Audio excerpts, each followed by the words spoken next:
Hello കൂട്ടുകാരെ, എല്ലാവർക്കും സുഖമാണല്ലോ? എല്ലാവർക്കും സുഖമെന്ന് വിശ്വസിക്കുന്നു. ഇന്ന് നമുക്ക് സിമ്പിളായിട്ടൊരു പരിപ്പ് പായസം ഉണ്ടാക്കാം.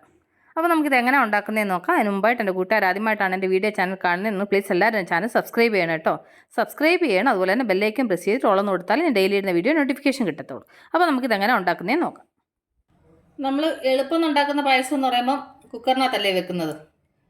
കുക്കറിനകത്താകുമ്പോൾ നമുക്ക് പണി എളുപ്പം കഴിയും. അത് തന്നെയല്ല, ഇത് ചെറുപയർ പരിപ്പാകുമ്പോൾ അത് വേവാൻ ഇച്ചിരി സമയം വേണം. അതുകൊണ്ട് നമുക്കിത് കുക്കറിനകത്ത് വേവിക്കാം. അപ്പോൾ ഞാൻ കുക്കർ അടപ്പ് വെച്ചു. ഇതിലേക്ക് 1 ടേബിൾ സ്പൂൺ നെയ്യ് ഒഴിച്ചു കൊടുത്തു. എന്നിട്ട് ഇതിലേക്ക് 1 കപ്പ് ചെറുപയർ പരിപ്പ് കഴുകി വെള്ളം കളഞ്ഞതാണ് കേട്ടോ. അപ്പോൾ അത് ഇതിലേക്ക് ഇട്ട് കൊടുക്കാം. ഇനി ഇത് നെയ്യിൽ കിടന്ന് ഇത് നന്നായിട്ടൊന്ന് ഫ്രൈ ആവണം.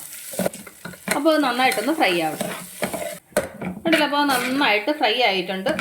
വെള്ളത്തിൻ്റെ അംശമൊക്കെ പോയിട്ട് നന്നായിട്ട് ഡ്രൈ ആയിട്ടുണ്ട്.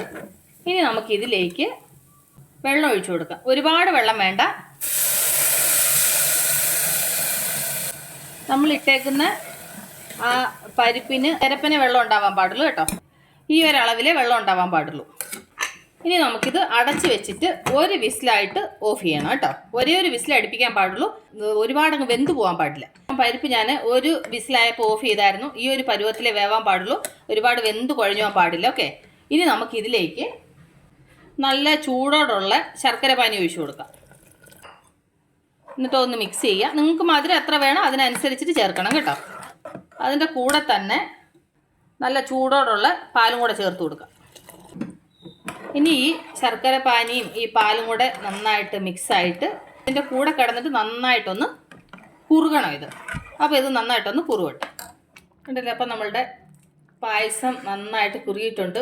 ഞാൻ ആ കുക്കറിനകത്തുനിന്ന് ഒരു പരന്ന പാത്രത്തിലോട്ട് മാറ്റി. പരന്ന പാത്രത്തിലാകുമ്പോൾ വേഗം കുറുവി കിട്ടുമെന്ന് വിചാരിച്ചിട്ടാണ് ഞാൻ ഈ പരന്ന പാത്രത്തിലോട്ട് മാറ്റിയത് കേട്ടോ. അപ്പം ഇത്രയും കുറുവിയാൽ മതി. അപ്പം നമ്മളുടെ പായസം റെഡി ആയിട്ടുണ്ട്. ഇനി നമുക്കിതിലേക്ക് കുറച്ച് തേങ്ങാക്കൊത്തും അതിൻ്റെ കൂടെ കുറച്ച് അണ്ടിപ്പരിപ്പും കൂടെ നമുക്ക് വറുത്തിടാം.